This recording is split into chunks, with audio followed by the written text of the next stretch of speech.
Hello there folks, I'm Gainy Titan here and welcome to another episode of World of Tanks. This one is rather special. I'm really pleased with this particular game. I think it's probably the best combined damage that I've ever done in a Comet, or ever seen, well, that I've seen done on a Comet as well, possibly. It's certainly one of the better games, best games that I think I've ever had in a Comet. And it's a game that owes in large part to my teammates. You'll see as the game goes along, but it's a tier 9 game, but it's not very strong. The enemy don't have a lot of tier 9s, but they have a lot of tier 8s. They have a lot more tier 8s than we do, and they're pretty strong tier 8s. Nearly all heavy tanks and well armoured Soviet and Chinese heavy tanks at that. So we're on the Amazon map, which is a variation on the Arctic map, except it's lush green, and there are no dragon's teeth blocking off the different sectors here around the spawn point, so it makes it kind of easier to invade in around that area. And between the centre of the map there's no dragon's teeth running north-south along the 8th line either. Now I am coming over here very much on my own, and I'm very much aware of it, but I do think it's worthwhile at least having a look at the corner and see is there anybody there.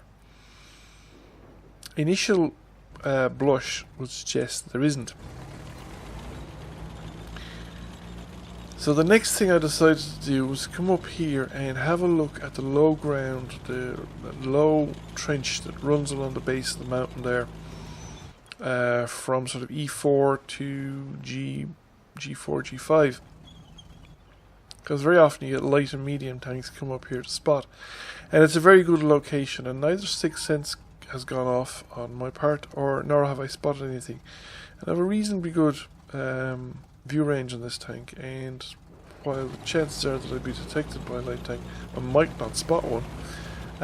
Sixth Sense would go off and let me know that I had been spotted. Thinking that I'd been up there long enough looking at the trench and nothing's gone off in Sixth Sense yet, I decided to have another look at the corner, and sure enough there's an IS-6.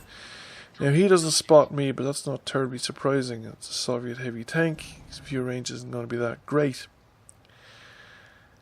And there's a KV-4 coming around the corner, and it's more of the same. They're all Soviet and Chinese heavy tanks. The 110, the artillery's on the ball, he's knocked in, and I was hoping to put a tracking shot into the IS-6 there. I was looking for him to actually bring out the inside drive wheel. I did take a shot from the south. It missed, but it does indicate that there are people down there, so I don't really want to do that again. And I am on my own. I'm completely on my own at the moment.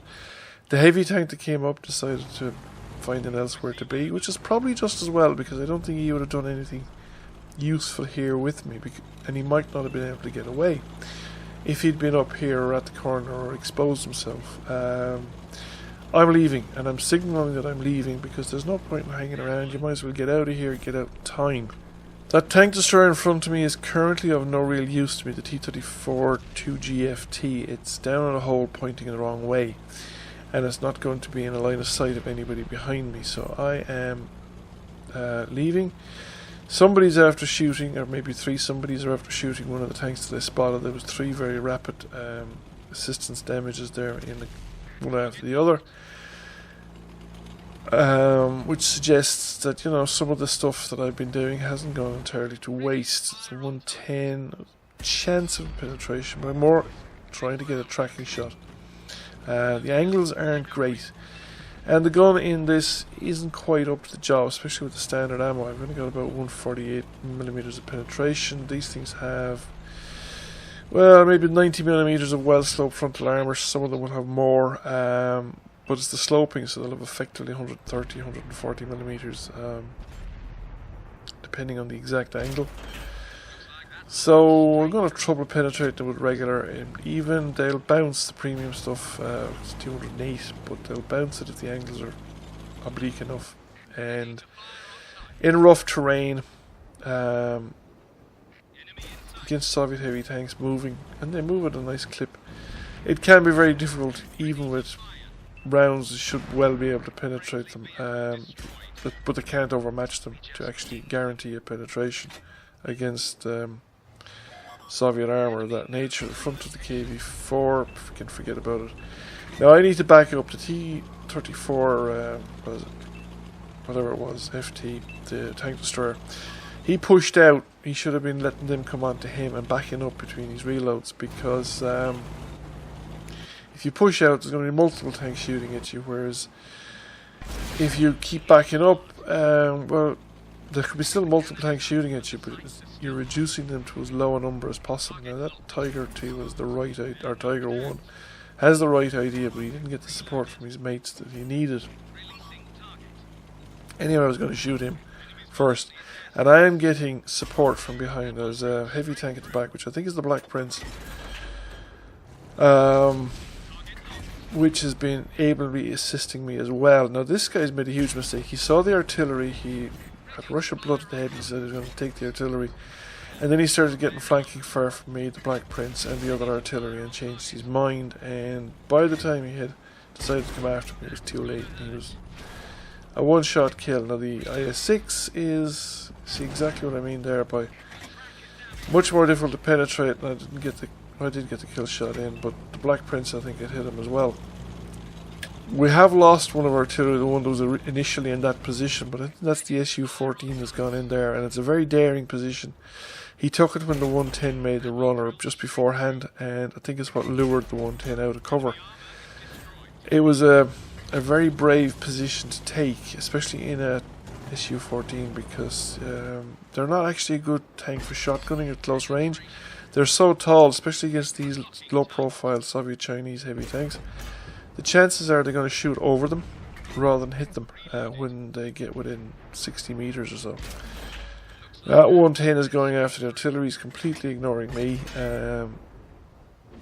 I am trying to get shots into his tracks, but I'm not quite managing it, and he's taken out the artillery and he's gone into the low ground.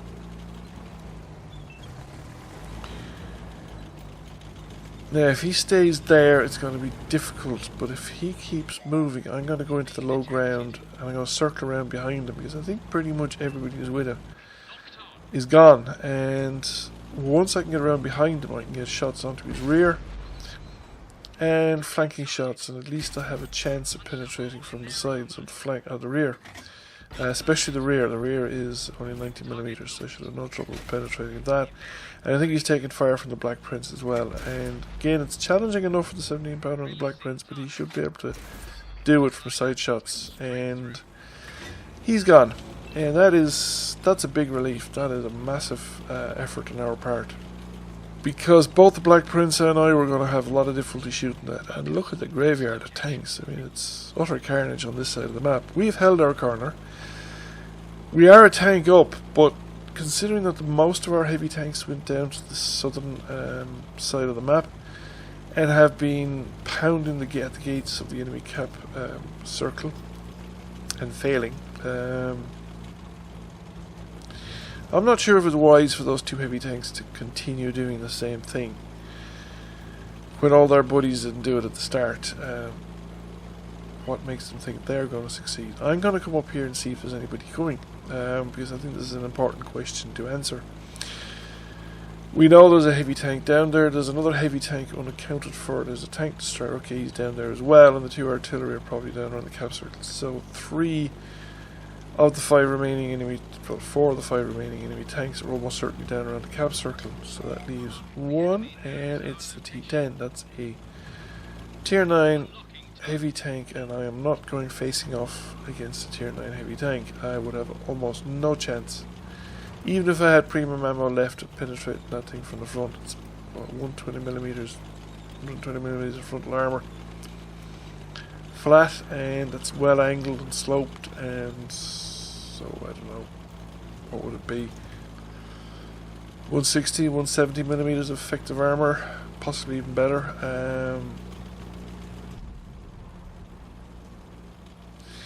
And the thing is that he'll have no trouble penetrating the front of my tank, and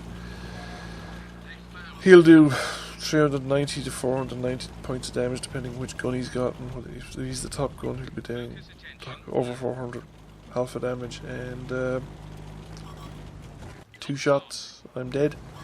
It'll take me a lot more than 2 shots to kill him. And if myself and the Black Prince are up here now, we can probably hurt him if he's got his back to us or he's side to us, and we can pick our shots. But on our own, both of us are pretty much screwed against the T10. The artillery, on the other hand, is our best bet. So we want to keep his attention. We want to hold him in position, ideally in a location that the artillery can get at him. Now he's gone into cover, and I'm wondering, is he coming up this way? I have a feeling that he is. So I come up here, peek at the corner, see what's to be seen, and there he is. And plink a shot off him. I kind of want him to chase me, but I don't want to be caught. On the other hand, our remaining heavy tank down south is dead. So that's not good news. It means the enemy artillery are now free to act. Fortunately, by coming this way, I'm heading into Arty Shadow from the enemy artillery from their most likely locations. If the T10 chases me around this side, then he'll be between myself and the Black Prince. If he goes for the cap circle, then I'm going after him. I want to keep him spotted, give the artillery every chance it can have. The Batchat can almost certainly outrun T10, so if I can keep him spotted, that's the enemy artillery, that's more enemy artillery. They're on the ball, they're not dumb and they're not stupid, and they know exactly what's going on. The problem here is that if I didn't follow him, if I left him to his own devices to hunt down the artillery, well, if he left his own devices to hunt down the artillery, he might manage it, but he might not manage it. But if he went into the cap circle, he would cap out before I'd get to the cap circle, before myself and the Black Prince would be able to clear out the enemy artillery. That would be leaving the artillery to try and reset the cap, and that would be a big ask. Whereas if I keep spotted, then the artillery can assist. Now the artillery was actually thinking of going for the cap circle. It looks to me like he's not actually in a position to shoot right now. He did snap off a shot, I think, so he must have. And that's enemy artillery. That was pretty close. That's more enemy artillery, and I was going to go up and to the left, but then he must be following me. I'm quite happy to have him follow me, as long as he doesn't catch me. I'm going to come down and I'm going to do the full circuit round, but as I get down into the low ground, I spot another enemy tank just appearing up there at B4, and I just hope he doesn't shoot me. I want to get out of his line of sight if possible. I want to get into the low ground down here. I'm outside of his view range more than out of his line of sight. It's a Tiger 1. Now, I'm not the easiest. There's a lot of bits and pieces between us and me and him. And I don't want to get too caught up in shooting the Tiger 1, because there's always the danger that the T10 will come around me from the other side. Now the Tiger is heading for cover. A couple of shots that I fired dropped short. I think that tracking shot was from the artillery.